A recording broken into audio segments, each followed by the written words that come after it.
Good morning, good evening, wherever you're listening to this podcast. I'm your host, Jess. Welcome to OKM, the podcast, where we are bridging the gap between human isolation and connection. And welcome back, y'all. I am so excited to not only spend, a good amount of time with y'all, but understanding that we have a special guest on the line with us today. So, the just one of the best people in my core. She is my laughter buddy. She is the person that can sit here and we can talk about random stuff for literally hours, and then just go about our day. So it's so good to have her on the show. So I want to introduce Dr. L. Yay! Thank you Woo! for that wonderful introduction. I attest to that. You are like one of the biggest treasures in my life as far as like I never expected to find this in a friendship, and I'm so glad Oh, that I did. So thank you for that. I just have to put that out there. I know love. yes. As always. You're my sister for life. Yes, But exactly. as you said, just giving a real brief introduction. I'm Dr. L. The L's for LaQuisha. I'm a licensed marriage and family therapist, a licensed professional clinical counselor. So by nature, I'm a mental health advocate. Yes, yes, and yes. So, Dr. L, thank you so much for being on OK and the podcast. We have so much to cover. We're only 7 days into the year, and there's a ton of material that we can go over. But Yeah, first, I want to just say, like, how are you? How was your holidays? love that. Holidays, great. I always try to make it stress free, and stress free for me is doing what I want to. So I enjoy just relaxing, kind of, my thing with my daughter, my family, and keeping it a tight knit circle. So relaxing. That's good. That's good. I Doesn't think that sound like you relaxing? yeah. I think that was one thing that I took away from just being on break was what are things that I can do to relax, because December was a very interesting month. We'll Mhm. keep it that. We'll talk about that another day. Um but knowing that 2023 and then going into 2024, it doesn't feel like it's 2023. It feels like we just got done with 2019 and now we're hopping into 2024, which is Yeah, kind of insane to say right, the least. right. Definitely. Definitely it seemed like, especially for me, this was like the longest year and it was a tough year. So I'm happy to welcome 2024. Thank you, 2024. I've been manifesting for something different to happen. So like I'm happy that it's here.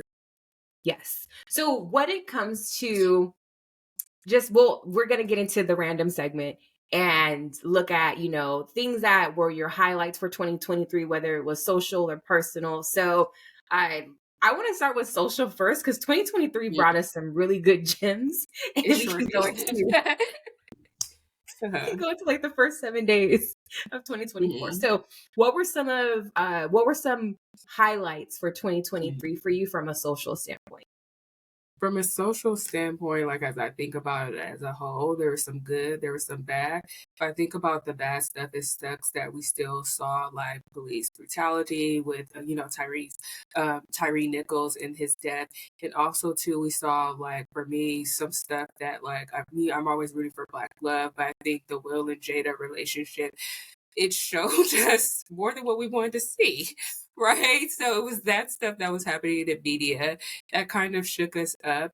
And oh, I don't want to forget about this one because this one was a different highlight for me in a sense that, like, and of course, I'm not advocating for violence, but the Alabama boat brawl, that was a big one because it was on one hand empowering to see and witness Black people uniting and unifying against kind of, and showing up as a collective strength against, to me, evil at the end of the day of that. So there was those sad moments that kind of happened balanced out with good things like Haley Bailey being like the Little Mermaid and the release of that movie. And as you know, that's what Liberty was for Halloween, and I was a Mhm, sea mhm. witch. And so even just as I made sure to honor her, I put like braids in Liberty's, like, her red wig. just to highlight that. And then, of course, my big cap for this year, as you and I have been wanting to talk about this for a while, was Beyonce. I thought in the moment of a lot of this stuff that was going on, that was just kind of awful too. If you think about like just every like entertainment was hit really hard with some of the news. Beyonce really came and she gave us joy rising, is what I'm going to say. In a sense, we all kind of just got happy about it. So, that was a highlight as far as socially. I think for me, because you hit on, so the brawl that took place, it was one of those moments where I truly thought we were about to witness somebody dying yet again. And so I felt numb to it. But then when I started watching, and it was all the different angles of this particular fight, and you just had like the entire social media just came together, and just all these different names that just came out, from dude that was swimming over to help save the elderly man to the dude that got knocked because he was trying to help his colleague, but he got knocked in the water. Right. Can't forget him. And the cops, like, it was like a slow brew, like they were watching from a distance, but then once that chair came out, they're like, okay, we gotta put the cup on something. He took control of that chair. Okay, you can't be can't be doing that. I know. We can laugh about it, but like underneath there were some deeper things that like we saw that came. That's why I use the word hate, and I'm not promoting violence or in that sense. But like you can see where it was hitting a chord with just like the race part of it and the tension that goes along with that. Yeah, and to be in the South, I mean, that speaks volumes within itself. So there are times where I'm like, dang, I can't believe that happened. But there are times I'm like, dang, I can't believe that happened in 2023. So, which was crazy. I think I want to go to Beyonce, and I want to cook that out a little bit, and I want to take it back to 2022, because knowing that her album came out 2022, I remember I was at my cousin's house. Shout out to Darnisha, and we were listening to it with family. I was like, I have to listen to this by myself because I'm trying to figure out like what her sound was. At first, I'm like, okay, what is this? What's happening? What are we doing? What are we doing? And then once I was driving back home to LA, I was like, oh, okay, you're on some liberation. You're on some like the Renaissance. So for her to come with this concert, and I can't express the joy that I had just being there, because I felt like up until that point, I want to say from April to August, I was in a visible depression, if you will.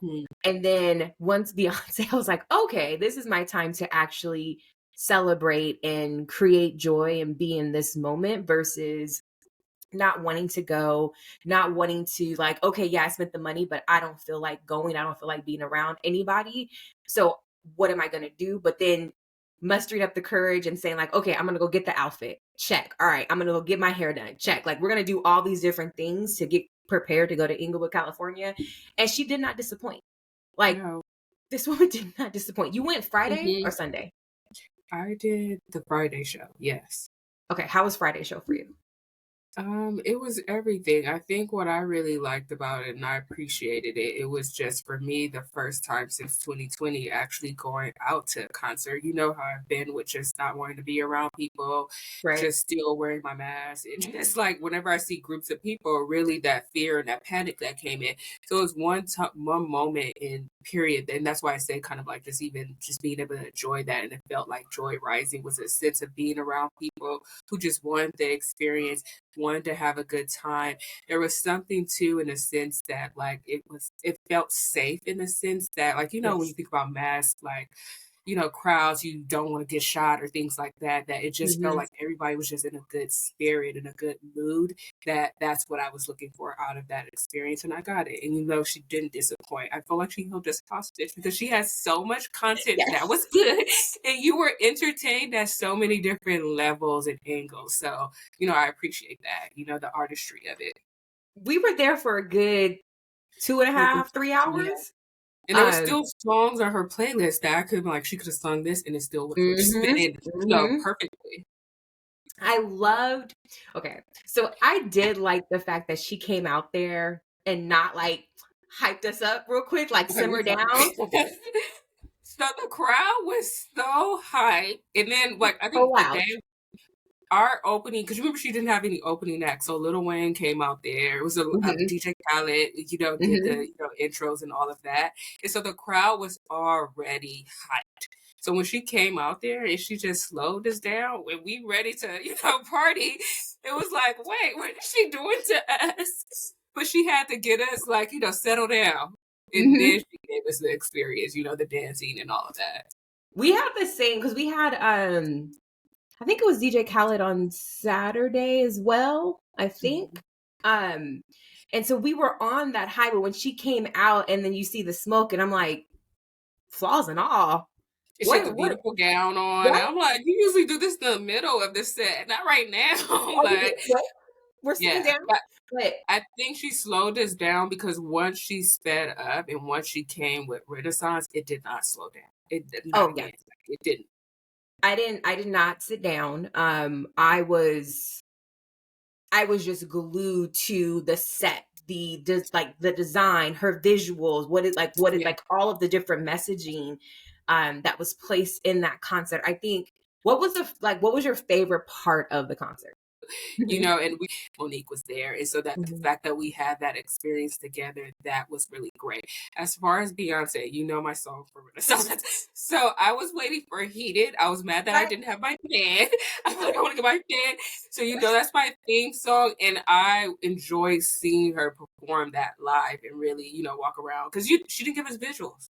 So then when you saw her perform it, it's like, okay, this was what she was thinking, where she was going, especially, the part I love the end when she's talking her best. Like, it really, so if you ask me, I'm going to say that was my part that I love the most, is her performing my song and also being with the people who I love and just experiencing that. I think she did a really great job at making the audience feel a part of the show. Yes, I agree with you. Okay, so for me, it was Alien Superstar. When those lights, is that not your theme song? I called it for you. When those lights turn green, and she said, "Remember your outfit you were gonna wear?" She's like, "No, we're not doing that color." Okay, so right. Let's talk about it. Let's talk about Beyonce. I literally had this vision. And it was a 2-piece hieroglyphic, like iridescent green skirt with this little corset top. I was going to wear these lime green Nikes because I wanted to be comfortable with these green glasses. And then we get this whole post like, in honor of September, if y'all could wear this to this and the House of Chrome. I said, now, there's only like 10 places that people are about to go shop and go get these last minute outfits. But who had us? I didn't get my outfit from there, but Target had all of the silver. Yeah, Target is stepping their game up. Yes, yeah. They really have. They really have. What other part was so I love the incorporation. There were different things that I saw her incorporate. So during her, I'm going to take it back to Coachella. So Coachella, she had nodes of one of my favorite movies, The Wiz. I'm going to play. So she had a few nodes of The Wiz in there.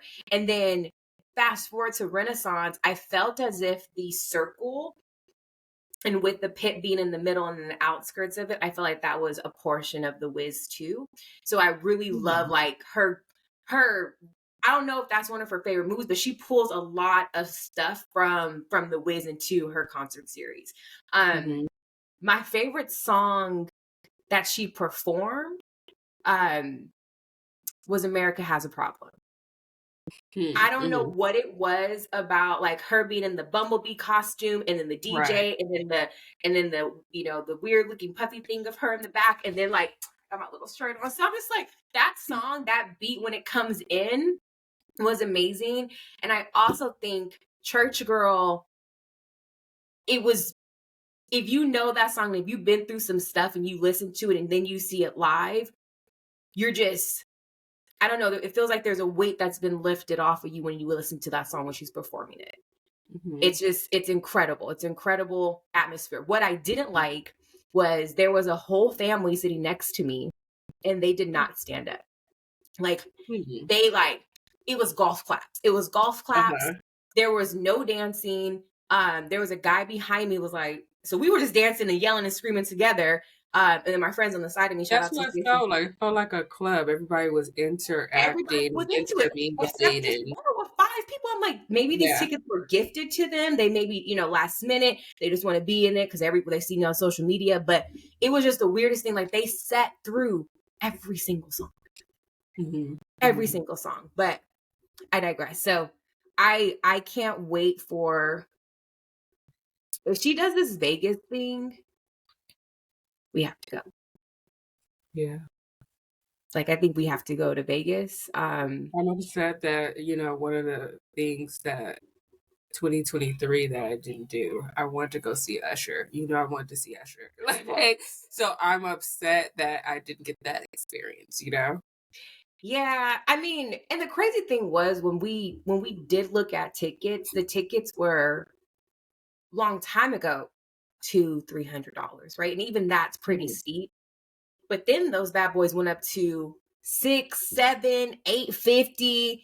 And by all means, I told you my story. Sorry, mom, but I need to be able to go see Usher. I had tickets to go see him for 8701 and I did something stupid and my parents took away my concert tickets and I was never able to see him. So we need to figure that out whenever he gets there. Like I feel like that would have been a redo of my youth. I didn't have the funds to go see Usher, so sorry, parents. So I didn't go see Usher. So it would have been great to kind of now relive that moment and kind of now enjoy to go see him at my own leisure and not have a curfew and not have my parents buy me tickets. So I got this, parents. So I think that's what I was trying to remake. And it's funny because we're in that age of like we're going to concerts. Before, I don't know, we didn't really do it as much, but I find like we're out there now going to concerts, getting those experience, even if it's like, we've talked about I want NSYNC to come back really badly because that's another experience that I didn't get to see. So yeah. I think so. Outside of Beyonce, another highlight, which was the week after, was us going to go see our man Maxwell. Yes. You know how I feel about him. So yeah, I don't care. I'm gonna always drag you to a Maxwell concert. We're gonna be old in our 60s, and I'm gonna be like, we're gonna see Maxwell. Yes, like I don't care how old he is. We're go gonna on see a Maxwell. cruise and figure out like whatever cruise he. I mean, he's jacking up when it comes to what is it, Super Bowl weekend? That's the cruise with him and Robert Glasper. But he's always on somebody's cruise, so we need to go see him on a cruise for sure. Maxwell always puts on a good show. Always. His voice is just effortless. It's perfection almost to the point where he sounds better live than he does on his actual footage because he's giving you so much like raw ad-libs and stuff like that. He has a way, even though if you're in, because I've seen him before, again, this is when I was younger, in the far back, but I felt like I was the only person in that room. Like, in the concert is what I mean. So, because he's just that like intentional with his vocals and what that was, well, he did mess up a little bit because where did he mess up? when he said, "What up, Atlanta?" He did. I'm gonna need to get your location right. And then remember, because he kept intentionally putting it in there. We heard you. We heard you the first time. We heard you. Yes. We know that you know where you're at now. We know. Yes, okay. Yes. You don't have to keep saying it every song. He did. I'm like, wait, vocally, he did not disappoint, but he did mess up on that. Yeah, okay. If I had to say this to another critique, because it was at the Hollywood Bowl, is that he did not perform all his songs. He did not. I felt cheated. Love you, Maxwell, but I felt cheated. I felt like we got maybe half of his catalog, not even half, right? I would say maybe we got 60%. I would say 60. Yeah. And I would say 60 because there were some things like, like ad-libs and, not studio, but video visuals, right? He gave us, little visuals and stuff like that. The band was amazing live. Like, yeah, it was all of that. Yeah. I did like Sir performing. I was just, if you didn't put him in there, I was going to put him in there. Sir, I feel like he was really great with Maxwell as far as like kind of like, that transition.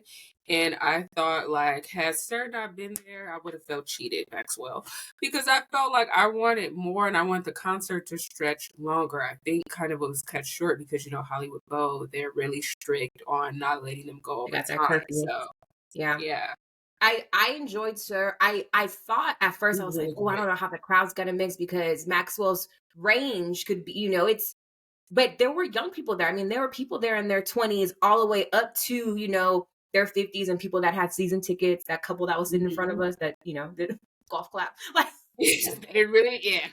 It's there with their wine and right, cheese, right, right? right. Like, yes. Hollywood Bowl is such a good place to see anything, whether it's, the Right. orchestras that come through, whether it's a hip hop concert, whether it's art, like you can see everyone there because the acoustics are so amazing. And that Trader Joe's that's down the street, you go For pack God's it, sake, yes, yes, get your wine, get your stuff, and then yes. go up the hill. And the Uber, we're never driving to Hollywood Bowl again. Never again, no. That Uh-uh. was an It unlocked saved us level. time with traffic. We got dropped off right, like, at the location. It was perfect. Yeah. We're Uber all day. Our We're never next coming back. concert we go see is gonna be at the Hollywood Bowl. We have to find somebody, yes, but we're going. I think my last social highlight, I'm saying like all on the positive side, but my last social highlight was going to see MJ the musical. I already knew you were gonna do that because that was on my list too, and we always read each other minds, and that's it. Yes, I felt like because I was like, was that 2024? But no, that was still 2023. We ended it off on the positive with Yeah. MJ the musical, and yeah, you go first because I could talk about that too. Go ahead. You already know how I feel about MJ. I know you like every song. You were like, oh, I was like, Jess, calm down. I hear it too. It was like, oh, he's about to do this. I was like, Jess, are you turning into those people who you can't enjoy the show? I'm like, Jess, you were amping yourself up. I didn't even have to catch you up. You had it going on. I was so happy when you called and was like, "What are we doing tonight?" That was just, we're And random like that. I love it. we're exactly. And so Mhm. the fact that one thing that I love the most about us is that when we want to do something, we're gonna do it. Yeah. We're You gonna know do how it. I am. I hate planning and I hate going through, oh, put your money in the chat and all of that, trying to figure out who gonna get the tickets so we can sit by each other. I'm like, who am I sending my money to? Because I'm not planning it. I was glad to send you the money, but I'm not gonna plan it. So that was just us out.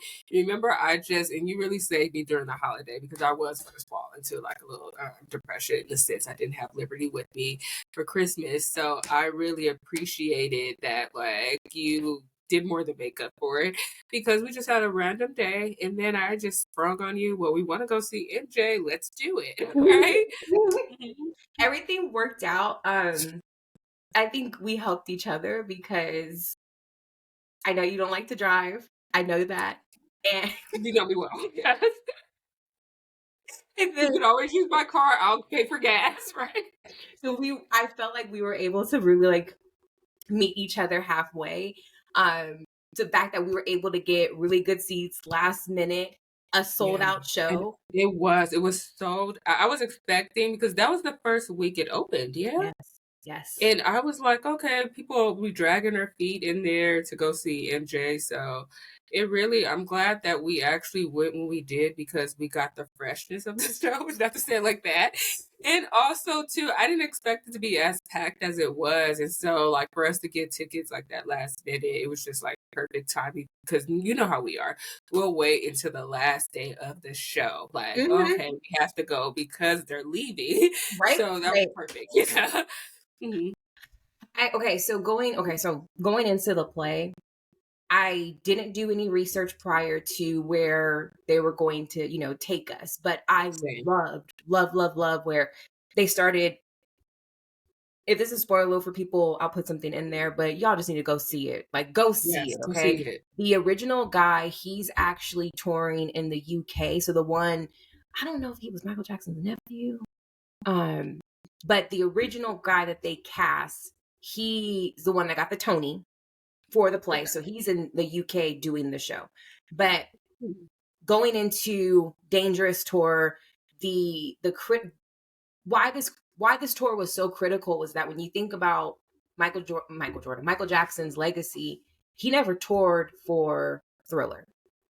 He did the Destiny tour. His brothers and them, like, we got to do this and that, basically essentially jacked him up when it came to his second and third degree burns on his scalp. Yeah. Bad, he did tour on Bad, but Dangerous was one of those albums that he wanted to produce. He wanted to get really, really creative. He wanted to show this side of him. He wanted to pull all the stunts. He wanted like every single thing. So the fact that the play got it right and the family, and the estate connected with that, I felt seen, because I'm like, okay, they're getting the story right. When I were just sitting here and they're casting someone that kind of can dance and kind of can sing. This man can dance. Like, the guy, he really brought the spirit of MJ. I mean, of course, you were looking for Michael Jackson there. You know how I was. Like, wait a minute, because there was some parts too. I will, like, if I'm critiquing, that I'm like, okay, that's not Mike. Because we know Mike, we love him, right. But I felt like no matter what, he gave you the spirit of Michael Jackson, in the sense that, like, the dancing and the singing and just making the story, and just how sensitive Michael Jackson was, and just lighthearted and fun and carefree. He brought all of that to the character, so I appreciated that. I didn't know, there were some parts of the play that did surprise me, where I didn't know that he mortgaged his home, like Neverland, to get some of the things. I didn't know that, with all the stuff that he was asking for, they were telling him no. He's still dealing with the different cases against him. And then on top of that, not bringing on Quincy to this project after having success with, ever since that he met Quincy back in the day when it came to The Wiz. So I loved how they took You Can't Win and put it with his getting his masters and like that whole phase to it. I also loved how they did Human Nature. Human Nature is one of my favorite Michael Jackson songs. I love that. I did. I felt it. Felt it. Did I tap you? Was I tapping you? It was like joy rising. Yes. That song was just, it means so much to me. But then when I knew when I got really excited, because I heard Captain EO and I was like, Quisha, Captain EO. It's Captain EO. And you're like, okay. No, I felt for you, you were waiting for Human Nature, of course. Liberian Girl was one that you loved, but it was one that I was just like, I was like, okay. I can't remember what song it was. And he was like, I can't believe they put it in here. And you start singing. I'm like, Stranger in Moscow. Yes. So I was like, yes. I don't really know this one, but I'll lip sing it. Jessica, you knew everything. You did not miss a beat. Honestly, that's one of those songs I was like, what? Right, because I'm like, okay. I don't really, That was a hidden one. And I like that they used Price of Fame, because there is a ballad on there, but just kind of like his different ups and downs, and then pulling that in. The woman that played his mama, her vocals were out of this world. Like, I really, really enjoyed her. I enjoyed the gentleman. I have the playbook somewhere. I will have my critique in there, because you know that when they brought it back to Jackson's 5, that's one of those things that, to be that young, he was so talented in his vocal range, Michael Jackson. Yeah. And so then, I was feeling like the younger one, who was a little shaky with the vocals. I don't care. I'm getting on the kids. He was a little shaky with the vocals, and I found, though, he was really good at the moves and stuff like that. So, again, as a kid trying to, emulate Michael Jackson. Right. So, I was being a little bit harsh on him, because when he sung I Want You Back, remember? I'm just like, okay, he was giving us the feel or whatever, but I'm like, Michael's voice was different, so yeah. Yeah. I had a little critique in it. No, I agree with you. I think if I'm in that situation and I'm casting people, I think I would have taken the approach of the dancing's going to be like, you got to hit it. Yeah, yeah. That's the perfection that we're looking for. The vocals, either you won't get it, a little bit right, or they could have just dubbed it and then Because you they don't expect them to, when it's somebody like Michael Jackson, it sucks because you don't expect them to really like match that level. It's no, the same when we saw Tina. I mean, we put Tina in there too. We saw that play. right. We're doing good with it with our plays. So I'm thinking Tina's a 2024. highlight too for 2023. Yes, Tina was a highlight. Yes, we lost her, and then we went to go see And the we went to play. go see the play. I mean, Right? we didn't see Tina. We saw a version of Angela Bassett for sure. Um, I agree. I agree. That was another one that was like, it's hard to do really Tina fully justice because she was such an entertainer. Such a, I thought the person did a great job at, again, doing the dance moves and doing all of, giving us Tina as far as like a theatrical version, but like the actual Tina, of course, like, no, but I enjoyed the show. Like, I enjoyed the story mhm. and, it was well put together. Yeah. There was things, and I know we're talking about MJ. We can go back because there's like two more points I want to hit, but I mean, because we do need to hit right. MJ. Yes. Uh-huh. But with Tina, there were things that I had no idea that she experienced. Right? I mean, there are parts of the movie, like you can go back to the movie and okay, we knew that she came from an abusive household. We knew that her husband was abusive. But that relationship between her and her mama was just insane on so many different accords. Mhm. Like Mhm. I could only imagine why she didn't want to watch the movie because there were a couple of interviews like after her death that came out. Actually, not even her death when the It was HBO. before. What'd you say? Remember there was an HBO interview Yeah, because the you HBO could watch it documentary that she that did. was yeah, That was really really good. And so it with her was. saying like she never wanted to see the movie, like why would she want to go see the movie? She lived that was her life. Part of me said that would have been like triggering or even re-traumatizing to see that on film. She already lived it. She went through it. So to see it again is her reliving it. So Mhm. yeah.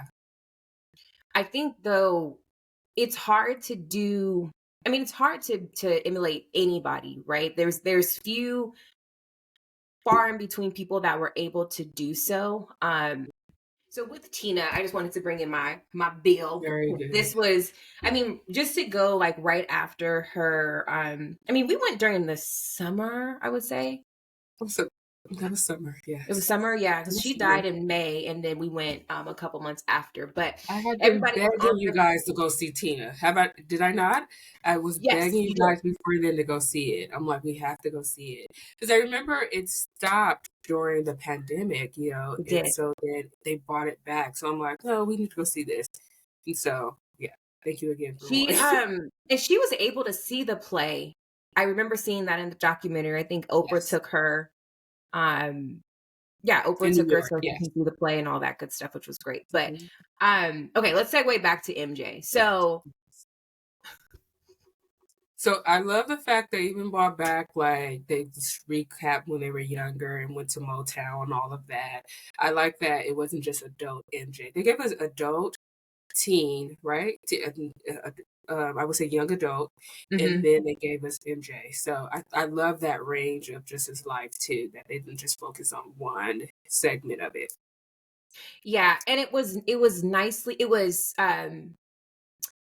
was pleasant to the palate when you're switching between characters and then understanding the connection between both of inner like little Michael and then adult Michael and then the reason why he worked the way that he did. Um I felt Yeah. like they did a brilliant job with that. I also felt that they when it came to Thriller, so if y'all don't know, Thriller used to scare the bejesus out of me ever Same, since I was like 3. same.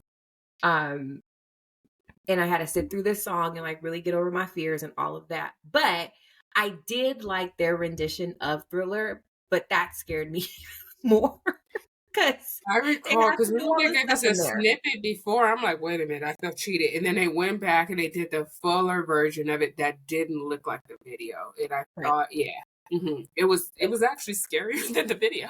It, Like, I'm like, okay, what are we it, doing? Yes, and I'm like, at first I was like, okay, this is like, okay, New Orleans. I see some it type of looked voodoo. Like there was demonic. there was some stuff in there. It looked demonic, yeah.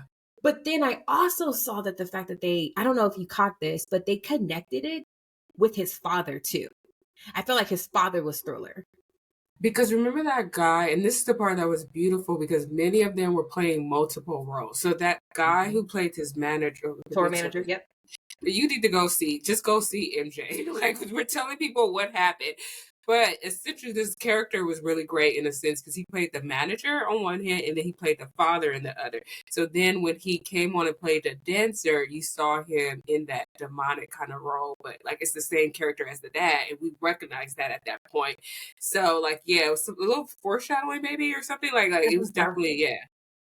But, and then, I mean, they did that with You Can't Win. They did that with The Price of Fame. So they took songs of his and applied it. But one part, I know I said 2 points I had, but one song that got me, and I think it got the entire crowd, was when Man of the Mirror started playing. I don't know what it was about that song, but it felt like a spiritual movement when that song came on. Because you heard the crowd and everyone was like, oh, like, just, oh. I think music has a way of making us feel things, and it also, for me, more so took me back to a place in time that I think, like, especially where I see where in 2024 is going. Hopefully, I mean, we've seen so much wickedness in this world, and I've been speaking to you about that I remember during those times, it seemed like, I don't know. The 90s was much more of an innocent time. I don't know if my age is just kicking in. There was definitely stuff going on, but not to the point where we're at to this times. And I don't know if I see it more now because, I have a child and she's young and I'm looking at what she watched. But like to say that, like Michael Jackson, even if you thought about Heal the World, it really slowed. Like I mean, it was a time where things were a lot more like artists were really deep into causes and also to what was going on with the world, and they spoke about it in a way that we could all relate to it and make us feel something and be moved. Even what was the song from Free Willy? Like, it took me back. So I was like, I remember this from Free Willy, right? What was it? Gosh. Will You Be There? I'll Be There. Will You Be There? It's like that song to me is so iconic. There are three songs from movies. There could be more, but actually no. I would say 2, and then I'm going to throw in another one. But Michael Jackson, Will You Be There from Free Willy is up there with Beyonce's Be Alive song with King Richard. Okay. And her other song, it is from the film, from the live action Lion King film Spirit. Lion King, but the song is called Spirit. Those 3 songs take me somewhere. It's insane the level of detail that you feel within those songs for sure. So overall, as we spilled Michael Jackson for everybody goes to the play, it's here till the end of January, right? And we're going back. We were, yes. We're going back. We said for my birthday, but we're gonna switch it up another day. You know what? Even if we did that Sunday at 2 p.m., that 2 p.m.er, that might be good too. That's a possibility. Okay. From a personal standpoint, what was one highlight for you from a personal standpoint for 2023? Well, one of my biggest things, and it's my biggest flex, I don't ever like put myself out there or like pat myself on the back, but it would be the second purchase of a home. Let's go, Monopoly. Let's go. Yes. It's more so because for me, it was more about like providing shelter for my mom in a sense that like, experiencing homeless for anyone is not easy. So the fact that I could provide her with this space, that was very rewarding. So like it was something that of course was stressful in the process, but again, like, that I would just say I'm very grateful, grateful for God for that. I love that. I was so proud and excited for you. I remember when you bought your first home And we were just super thrilled and super happy. And to know that hey, let's do it again. Okay. Let's do it Yeah. again. Let's do it again in 2024 too. Like, what? Exactly. Right. Um, I really just be like, I'm usually quiet, usually don't mhm. say anything. One thing again is I'm like really on your podcast and really giving you your flowers is that I appreciate you've been there for the highs. You also been there for the lows because you were there when my family went through foreclosure. So, so I appreciate you just being on that journey. Most people hear that and just not know that it came with a struggle or at a cost. So like, that wave and you've been there for me on that. So yeah, You it's already really know. great when I have a friend like you and I can say that to you too. And the struggles you've been through. So yeah. And you know the struggles I've been through too. So we know. Yeah. And I always got you. One of I want to say for this year, personal, it was me celebrating my sisters. So Vivica turning 21, Yes. Layla graduating high school, and then Erica getting married. Yes. And then Erica being pregnant. And she's about to give birth this year. You did not tell me that. Um, This is oh, news. Erica's pregnant. This is news. Yes. Aw. Yeah. I'm No, I mean, I'm always the auntie. Right. It's just it's my first sibling. Baby Opal. We're gonna call her baby Opie. She's so about to cute. be my main squeeze. Due in April, and mom and dad are just super, super happy. I'm feel joy rising, right? We're gonna keep that. I think that's gonna be the title of this You podcast is might joy actually rising. took that from somewhere, but I'm gonna just coin it for myself tonight. Okay. I'm taking it from Lady O. Okay. So this is like something Oprah was saying. Joy rising. Like it feels like she would put that emphasis on it. Yes.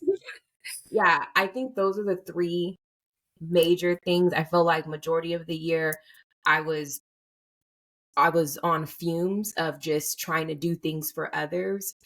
And then God had me in an isolation portion for, I want to say, maybe 4 to 5 months to just block out some of the noise, block out some of the distractions. And yeah, I mean, again, coming back and seeing now in 2024, like, okay, so how do we set those intentions to where if we do find us trying to quiet the chaos or the noise, like what are some things that we can set now so we can pull back to our toolbox when it comes to like, oh, okay, I feel like a depression coming. I feel that there's a shift in the atmosphere. All right, so what are those things that we can do? So for 2024, okay, wait, do we want to talk about Kat? If we are, what are we going to like? Because I feel like we can go there, but it can go so many directions. I don't want to talk about TD. I think if we put Diddy in there, it's just being controversial. Mm-hmm. So I feel like what are the good points we can take out of there? I Other than I stand with Kat, I stand with him. But what can we like? So I think with Kat Williams, okay, so let's talk about the facts. Okay, let's talk about the facts. The facts, one fact, 2 hours and 46 minutes. Okay. Let's start. Yeah, I feel like let's just go there, but let's look at it from an entertaining point. Right. So this is where we 2 end. hours and 46 minutes. Going into yes. Club Shay Shay. Shannon Sharpe he's had this show, I want to say, for about 4 or 5 months. The things that I Kat, thought it was longer.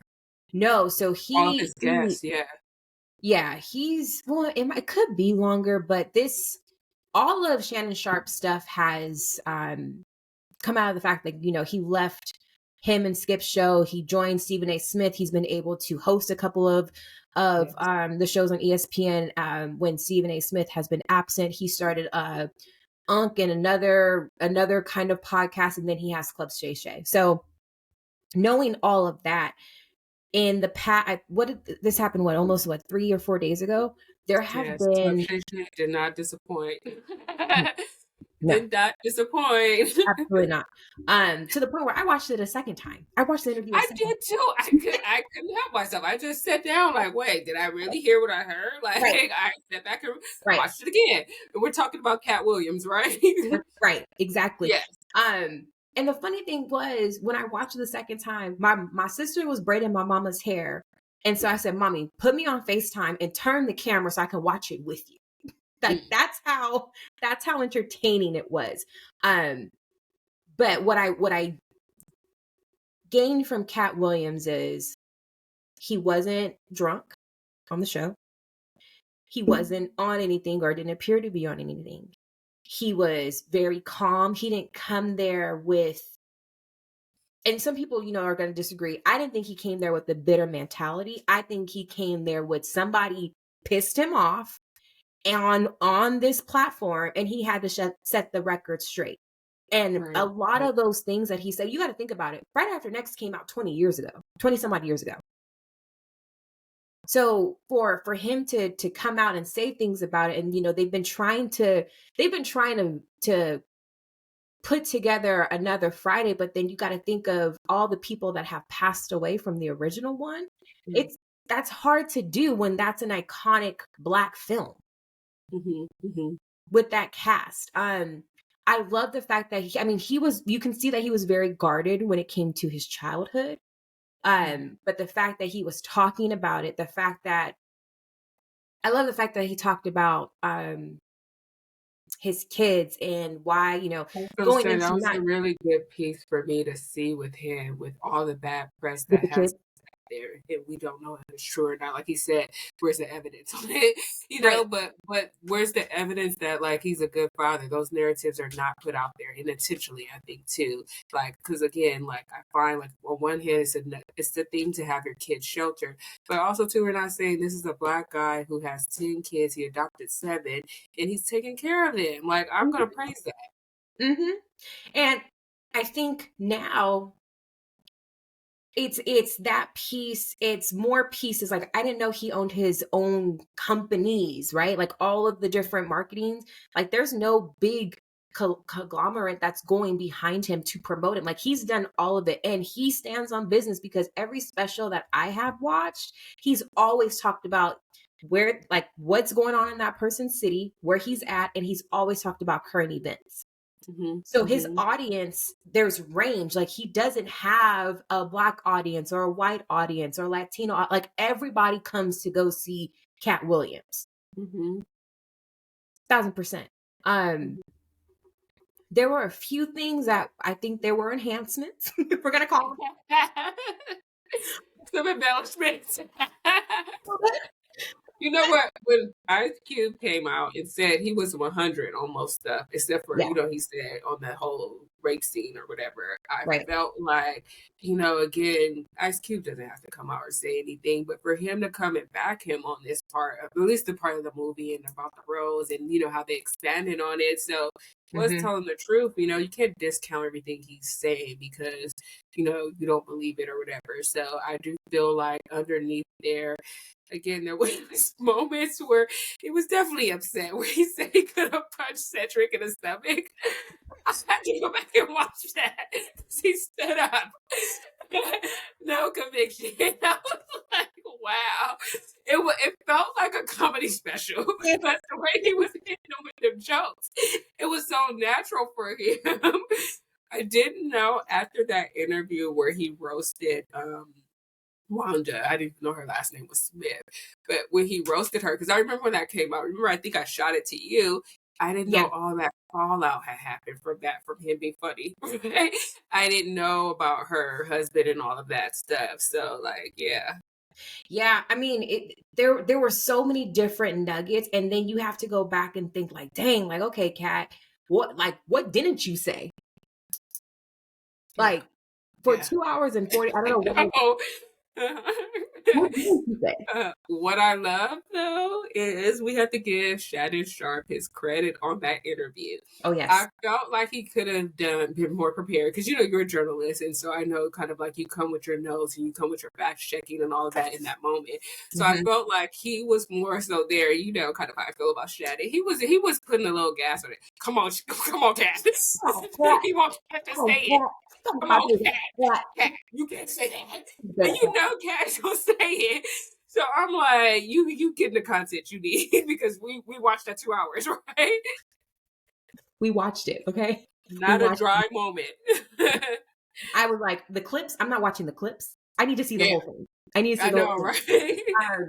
So, and it's funny because he had a stack of cards. He had a whole stack of cards, and that man can always have those cards. I said, you go ahead and put those cards down. Put the cards down, okay? Put them down. Because he's not, there's, and it was crazy because I think growing up and knowing my parents, I was having this conversation with my mom and I was telling her, I was like, I remember vividly that you and, family members were talking about Kings of Comedy and like why they call themselves the Kings of Comedy. They didn't include Eddie Murphy. They didn't include Martin Lawrence. Like why are they calling themselves that? And then to connect the dots and say like, Bernie never really liked Steve Harvey. I do remember that. But then for them to call Kat and say like, oh, we want you to be a part of the Kings of Comedy, that's absurd. I didn't know any of that. Yeah, that was all new to me. And I do remember around that time, it was so much argument about like that title too. Like you said, like my mom, her generation is always going to be Richard Pryor. I will say my generation is split. Everybody loved Martin or whatever, but my favorite is Chris Rock. Chris Rock, yes. Right. I love me some Chris Rock. I will say I have been jumping more so on Chappelle. I love Chappelle's style and all of that. But I find every generation is going to have more of their people. I feel like you kind of definitely love their like cater to like Kevin Hart so much so, but there's even debate in that. So yeah, I think when you put that title on there, it's always going to be that argument, Eddie versus and all these other comedians. I think so, and I think if I look at like my favorite comics, I love because there's categories, right? So like I'll put Mike Epps, Cat Williams, and Kevin Hart. I've seen all of them live. Like I love that, like that cluster. And then I love, new comics like Tony Baker and Kevin Gentry. Like I love those folks as well. And they're that like all of those folks are in their cluster too. But it's different, right? It's different when you go and you see people in movies and then you see them live and then the internet and then podcasts. So I feel like everyone has a lane that they can swim in. But it just sucks that you do have people that, they're bitter, they're jealous, they're haters, whatever, because can you imagine if like how Shaq put on, it was a similar version to Def Comedy Jam, Comic View, but he had, what was it? Comic All-Stars. Yeah. Like in the early 2000s or kind of like late 2010, 2011. And those shows were hilarious. I mean, Kevin Hart hosted one. I believe Mike Epps hosted one. So it's like you have that. Imagine if they could put their differences aside and go and do something that large. Everybody would get paid. And we would be there. We should. There was one comedian I always thought he was he was underrated, and I loved his show was Mark Curry because I love him from Hanging with Mr. Cooper. Obviously, that's my youth, and that's when times were innocent. But I like that he spoke on him in a sense that I don't think kind of like we really see him in that lane, that same lane. But he is. He's really funny, talented. Because I've seen some of his shows too, recordings back in the day, and he's funny. So I like that he actually kind of gave him his props in a sense to say that he helped him with his joke. And he also had to bring up the part that I think Steve Harvey stole the idea of his show. I just said, did he? But okay, I'm gonna trust your word, Kat. You was there, was it? I was like, wait a minute. And the funny thing was, I'm literally rewatching the Steve Harvey show as we speak. I'm on season. Did you ever watch Hang with Mr. Cooper growing up? Now I gotta go back. Okay, because I watched that show growing up, and when Kat showed me that, I was like, it's the truth. Like, I mean, we can't say half of his like he wasn't telling the truth. I mean, you could go back and watch the show, same premise. Yeah, this is true. It's crazy too because now everybody that he talked about, yeah, people have responded, but they didn't say he was lying. And that part, I I I don't know. Because if Yeah. somebody was talking about you and if they were going to mess up your brand and all of that, Well, you can always sue. Remember, that's the argument. How come he hasn't been defamation, yeah, true, or slander, whichever right? one. He has not been sued. But exactly, there's been no one. They might have talked about little things, but it hasn't been something where it's so detrimental, which is really interesting. So I'm like, again, what else? What didn't he say? Because he said he does a pillow talk. There was a comic that did come out and confirm his story of giving people wads of cash if the venue wasn't going to basically pay them and then take them on the road, so that way they can make their money. So I absolutely love that. I absolutely love Hmm. Hmm. him shouting out the young comics too, like Right, right. DC, Young Fly, and Chico, and 85 South. Like all them cats are incredibly talented, incredibly funny, and in a lane And of then their own. advocating for the female artist too, or whatever, that point too. Yeah, Yeah. I agree. That was in there as well. I think he gave us enough content for the rest of this month, but we just got started. So it's gonna be interesting to see where it goes. Hmm. Yeah, it will be. Okay. Well, we did it. We did. I think we did okay with that subject. Well, I it's so funny because we said 45 minutes and it's been an hour, Here. but She's it been went by good. so fast. I know it did. I feel like we need to do a whole little another piece We do. too. We do. So what's one thing that you want to because I posted about soft goals. So what's one soft goal that you want to practice in the month of January? Just to be more disciplined. I think that's the really big thing that's been lacking. Really, for since 2020, we had to Mhm. refigure out what our lives look like. I've been working home since then, which has been a blessing, but it also been a curse in disguise because I've been so lax in other areas and taking things for granted. I think for me, the biggest soft goal would be to just be disciplined and be structured and making sure that, again, if that's in place, I know all the other stuff will align. I love that. I love that and I love that for you. I think for me it's be consistent. I always get off to like really great starts and then something will happen and then I'm like, okay, well, I'll just put that there versus like being consistent, even if I don't want to do it. If I don't want to, like, I feel like that when I go to the gym, I'm like, okay, I gotta go. Oh gosh, so I have to do work and stuff. Like I got a walking iPad. I got a walking pad now, so I can put that underneath my standing desk. So I can get my 30 minutes in of walking. But then just being grateful to being able to lift and go to the gym. Like I want to practice in that Yes. mindset versus like, oh, I have to go do this. I was Like, just going to say that for you, change that mindset and right. change your approach to it in a sense that's not that you have to, you get to, and it's Hmm. not just to reframe that for you too. And I'm happy that you have that and that you got that going on for yourself. Yeah. Well, yeah, we're gonna have to do a part two. You know what? Yeah, we're definitely gonna have to do a part two because this was just too good. Just we have a challenger monthly, Right, monthly. right. Just check in with Dr. L. Just go ahead and Check in with check in Dr. with L. Dr. L. Yes. I like it. I'm here for it. All I'm right. here for it. I'm here for it. Again, Dr. L, thank you so much for being on OK, and I love you. Um, Such a great episode. So y'all stay tuned. All these goodies are coming your way. Until next time, peace.